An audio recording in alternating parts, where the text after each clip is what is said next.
Hello អ្នកនាងវីដេអូមួយនេះយើងមក install វា Grass សម្រាប់ Minecraft Bed Edition ហើយនេះគឺជា file wall template ទេអញ្ចឹងអ្នកនាងត្រូវមាន version ចាប់ពី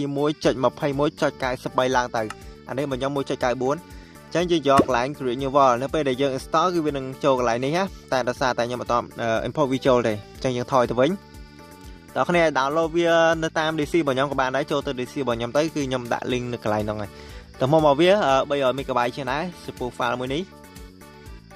អញ្ចឹងទាំង Bedrock ហើយនឹងលើទូរស័ព្ទយើងគ្រាន់តែចុចលើវាអញ្ចឹងទៅគឺយើងអាច install វាចូល Minecraft បានដែរដោយសារតែនេះវាស្ទើរទៅនឹង file MC World ដែរតែវាងាយស្រួល install អញ្ចឹងយើង successfully ជាមួយនឹង install Grass ហើយយើងចូលទៅ play បន្តមកទៀតយើងយកកន្លែង create new wall អានេះដូចទៅនឹងដែលយើងបង្កើត wall លេងរដងអញ្ចឹង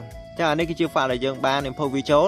ហើយយើងចុចលើវាអញ្ចឹងទៅហើយមកដល់កន្លែងនេះអ្នកនរអាច setting ឬក៏កែកនវាបានមួយចំនួនដោយសារតែអានេះគឺជា file template អញ្ចឹងគឺយើងត្រូវតែ unlock file នេះដើម្បី setting ពិសេសណាបើសិនអ្នកគ្នាចង់លេង creative យើងអាចនេះ unlock anyway បានបើសិនតែយើង unlock អញ្ចឹងទៅយើងអាចបដូរមកជា creative ក៏បានជា adventure ក៏បានតែបើសិនអ្នកគ្នាអត់ចង់ធ្វើអញ្ចឹងទេយើងចុចត្រឡប់មកវិញមកហើយយើងចូលទៅម្ដងទៀតបើសិនតែយើងចង់ឲ្យគេដឹងថាយើងបកកាយលេងដល់ណាដល់ណីអញ្ចឹងយើងបាច់ unlock ទេហើយកន្លែងនេះយើងអាចបើកជាមួយនឹង show day បានហើយនឹង coordinate បើកបានមួយចំនួនដល់គ្នាចង់បិទបើក LAN ណាក៏បានដែរតាមចិត្តហើយ multiplayer ដល់គ្នាអាចលេងជាមួយគ្នាក៏បានដែរតាមរយៈ LAN ឬក៏បើសិនជាមាន account Microsoft លេងនៅឆ្ងាយពីគ្នាក៏លេងជាមួយគ្នាបានដែរអូខេអញ្ចឹងអានេះគឺជារបៀបដែលយើង create wall លើ ROM ក៏បានដែរឥឡូវយើង create wall មកទៅសារខ្ញុំអត់មាន ROM ទេអញ្ចឹងចំពោះការ create wall នេះករណីបើសិនអ្នកគ្នាចូលមកដល់កន្លែងនេះវាអត់ load ជាមួយនឹងវា Grass នេះគឺចេញធម្មតាដោយតែនឹងយើងបង្កើត world ដែរវាអត់ចេញវា Grass យើងទេអញ្ចឹងយើងចុចត្រឡប់ទៅវិញទៅ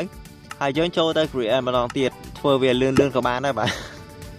កុំនៅយូរពេកប្រយ័ត្នវាខូចតែបើសិនវាអត់ចេញ world អ្នកគ្នាអាចបង្កើតវាម្ដងទៀតបានអត់បញ្ហាទេហើយនេះគឺវាចេញហើយ Grass Better Edition មកដល់កន្លែងនេះយើងដើរមកហើយយើងចុច right click ទៅអញ្ចឹងហើយយើងនឹងមកដល់កន្លែងនេះមកតង់ទៀតកន្លែងនេះជាកន្លែងដែលយើងរើសជាមួយនឹង difficulty បើសិនចង់លេងវគ្គ hard វគ្គ easy វគ្គ normal អីតែចិត្តទេដាក់ normal មកទៅសម្រាប់អ្នកគ្នាទៅលេងដំបូងដាក់ easy ក៏បានដែរតែចិត្តទេអានេះវីដេអូគេបរៀនអញ្ចឹងយើងចុចយ៉ាតែអានោះគឺគេនឹងបរៀនយើងរបៀបលេងអីផ្សេងៗអញ្ចឹងតែដោយសារតែខ្ញុំអាការមុនហ្នឹងអត់បានមើលវីដេអូគេបរៀនទេអញ្ចឹងយើងវល់ទៅចៃនៅពេលដែលអ្នកនរមើលវីដេអូបរៀនចប់ឬក៏យើងចុច skip អាកន្លែងមិញគឺយើងនឹងមកដល់កន្លែងនេះហើយនេះគឺជា Grass ចាឡើងចង់ត្រូវនៅខាងក្រោមមានខ្យា100ទៀត